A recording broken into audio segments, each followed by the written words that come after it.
بسم اللہ الرحمن الرحیم اللہم صل علی محمد وعلی آل محمد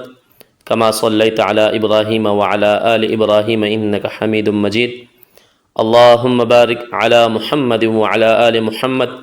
کما بارکت علی ابراہیم وعلی آل ابراہیم انک حمید مجید رب زدنی علما رب زدنی علما رب زدنی علما۔ نماز کے حوالے سے آج ہماری آخری کلاس ہے، 13واں سبق اور آخری سبق ہے، جس میں عمومی طور پر رب جعلنی مقیم الصلاۃ والی دعا پڑھی جاتی ہے، یا بعض حضرات جو ہے ربنا آتنا پڑھتے ہیں۔ تو پہلی دعا کا ترجمہ مکمل ہو چکا، اب جو دوسری دعا ہے اس کا ترجمہ بھی پڑھ لیتے ہیں کہ ربنا، اے ہمارے رب، ربنا اے ہمارے پروردگار، ربنا اے ہمارے پالنے والے، اے ہمارے تربیت کرنے والے، آتنا عطا کر دے ہمیں، دے ہمیں، فی الدنیا دنیا میں، حسنتاً بلائی، ربنا آتنا فی الدنیا حسنتاً، اے ہمارے پروردگار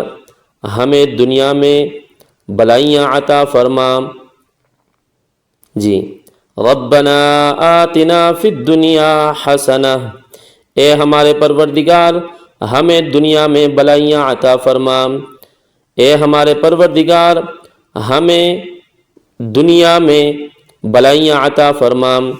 وفی الآخرۃ حسنۃ، اور آخرت میں بلائیاں عطا فرما۔ ایک ترجمہ۔ دوسرا مفہوم، ربنا آتنا فی الدنیا حسنۃ، اے ہمارے پروردگار ہمیں دنیا میں نیکی کرنے کا توفیق عطا فرما، وفی الآخرۃ حسنۃ، اور آخرت میں اس پر اجر عطا فرما، وقنا عذاب النار، واو اور قنا بچا ہمیں، عذاب النار آگ کے عذاب سے، وقنا عذاب النار، اور ہمیں